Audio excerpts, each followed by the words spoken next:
Relatório Focus, Boletim de Mercado do Banco Central, hoje dia 10 de outubro de 2022. Nós vamos dar uma olhada agora no Relatório Focus e quais foram as informações que vieram aí para esta semana. Vamos dar uma olhadinha aqui. Eu sempre lembro que a gente observa os seguintes itens, né? A gente observa a variação da inflação medida pelo IPCA, a variação do Produto Interno Bruto, que é a variação de um ano para o outro, né? Aqui a expectativa do fechamento, da taxa de câmbio de fechamento e a taxa Selic, tá certo? Então vamos lá para os dados. Vamos dar uma olhadinha aqui para a taxa, para o IPCA, que é a previsão de inflação. Nós temos a 15ª semana seguida de redução, então a expectativa caiu de 5,74% na semana passada para 5,71%, isso é, a inflação acumulada nos 12 meses de 2022 está projetada para 5,71%. O Produto Interno Bruto, que é o total da produção do Brasil no ano passado comparado com a renda deste ano, quer dizer, a renda do ano passado comparada com a renda deste ano, está mantida aí pela primeira semana em 2,70%. Então, 2,70% seria o crescimento. Isso aqui estava com a previsão de crescimento chegou abaixo de 0,5% para esse ano, no início, mas os números mudaram bastante, isso está aqui com 2,70%. O câmbio, a previsão já está em 11 semanas seguidas sem alteração, é que ele termine em 5,20, ou seja, R$ 5,20 para cada dólar. E a taxa Selic, que é a taxa que indica qual é a remuneração do Tesouro Selic, por exemplo, e indica também qual é a taxa básica que o Tesouro Nacional está pagando pelos seus títulos, ela está aí em 13,75, mantida também por 16 semanas, isso é 4 meses, né? Bom, aqui é importante a gente lembrar que nós estamos vendo algumas, eu sempre aproveito também. Aliás, antes de fazer esse comentário, eu quero dizer o seguinte: se você não tem inscrição no canal, você está chegando aqui pela primeira vez, inscreva-se, marque o sininho de notificações e também peço a você que deixe um comentário aqui nos comentários, fazendo uma projeção para a Selic ou dizendo bom dia, boa tarde, boa noite, enfim, deixe um comentário aí para ajudar esse vídeo a atingir mais pessoas, que ele é mais propagado se ele é mais comentado, tá? Obviamente, deixa a sua curtida se você gosta desse conteúdo. Bom, então, com relação aos acontecimentos, nós estamos numa situação bastante complexa na qual a nossa inflação ela tem um efeito, ela teve um primeiro efeito de redução de tributos e agora a gente está vendo o que vai acontecer, qual é o desdobramento daqui para frente, porque uma vez que você tira um tributo, você tira uma despesa, entre aspas assim, do custo de toda a cadeia de combustíveis e tanto da cadeia de combustíveis quanto da questão de energia, né, de energia elétrica e tudo mais, você reduz esse preço. Obviamente você está tirando ali um tributo. Existe uma discussão se é possível, já que o fornecedor não está pagando o tributo, se ele não pode aumentar um pouco o preço, porque já havia uma certa memória, mas a concorrência parece ter feito um bom trabalho aí no caso dos combustíveis. Dito isso, o que acontece? E no caso da energia elétrica, aí é outra história, porque o preço é tabelado e tal, não é tabelado, mas assim, existe um contrato e existe uma certa rigidez de preço, mas quando você tira o imposto, obviamente, esse preço, essa conta reduz para o consumidor. O risco que a gente está encontrando agora é o quê? As subidas de juros internacionais e um aumento do preço do petróleo que começou a se movimentar nessa direção, embora a gente tenha visto em algumas semanas anteriores, que havia um movimento descendente do preço do petróleo. Acontece que +esse movimento descendente ele foi revertido na última semana. Semana passada também teve a reunião da OPEP+, né, que são os países produtores de petróleo, reduzindo a sua produção em 2 milhões de barris de petróleo por dia, de modo a manter e aí tem uma discussão, né? O mercado disse que era para manter o preço alto.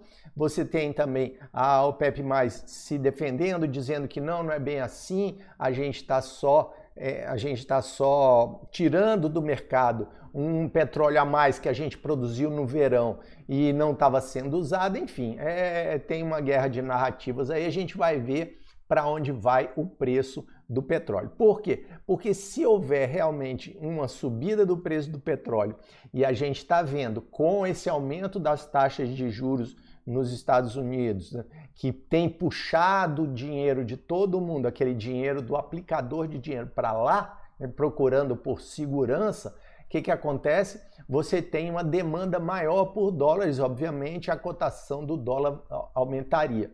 Aqui no Brasil a gente não, assim, aparentemente, ou pelo menos nesse primeiro momento, a gente teve um movimento de subida, o dólar chegou aí a 5,40 e pouco agora recentemente, mas já deu uma retornada logo depois desse primeiro turno das eleições, então aí ficou na faixa dos 5,20, 5 e alguma coisa, 5, próximo já do fechamento, da expectativa de fechamento do ano que vem, desse ano. Lembrando que essa expectativa de fechamento a gente vai ver quando isso for chegando mais perto, essa própria expectativa aqui vai se ajustando um pouquinho. Bom, então é isso. E teve também uma questão importante que foi na economia do Reino Unido. Mas eu vou falar já sobre isso, vamos voltar aqui para o relatório Focus. Então, no relatório Focus, a gente vai dar uma olhada na previsão para 2023, 2024 e 2025. Lembrando que essas previsões, embora a gente pense assim, poxa, mas isso aí tá lá para frente e tudo mais, eu quero lembrar você, principalmente se você está chegando agora, que esses dados eles são usados nas previsões na elaboração das taxas de juros, na formação das taxas de juros. Inclusive são usados na formação de taxa de juros promovida pelo Banco Central. Então o Banco Central também usa isso daqui para avaliar como é que está o termômetro do mercado. Então aqui, ó, o termômetro aqui para a inflação, o IPCA do ano que vem, que é a inflação do ano que vem, está mantida aqui pela segunda semana em 5% para o ano de 2023. A projeção para o PIB subiu aqui uma bobagemzinha aqui, 0,01%, né? Pela segunda semana seguida. Então nós temos aqui uma previsão de PIB de 0,54, ou seja, menos de 1%. Então isso aqui, tomara que essa previsão esteja errada, porque o país não pode ficar crescendo só isso, mas vamos para frente. A previsão do dólar 5,20, então seria igual ao do término desse ano, né, com uma manutenção por 11 semanas desse número.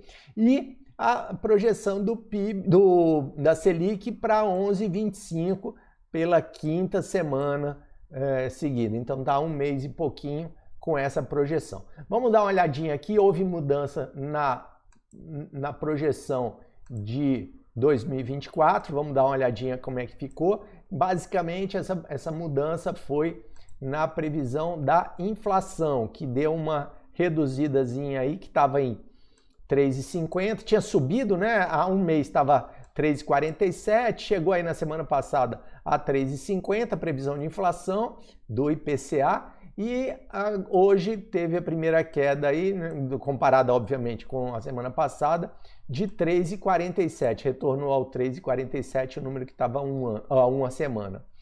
O produto interno bruto aqui mantido, né, pela primeira semana em 1,70, há um mês ele estava 1,80, essa previsão. O dólar houve uma pequena subidazinha também para 5,11 e o a taxa Selic mantida também por 13 semanas aí em 8%, tá? 8% ao ano para terminar em 2024. 2025 não houve mudanças, inflação 3%, taxa de crescimento 2%, câmbio a 5,15 e R$ 5,15 e taxa Selic a 7,75. Então, é isso. E aí eu quero falar de uma pequena confusão que houve lá no Reino Unido, né, em função de uma mexida do Banco da Inglaterra, que ocasionou, quando o Ministério da Economia deles lá, né, resolveu propor uma redução de impostos, o mercado ficou assim muito assustado e começou a vender os títulos públicos ingleses. Quando você está vendendo os títulos públicos, o preço do título começa a cair e isso implica num aumento da taxa de juros.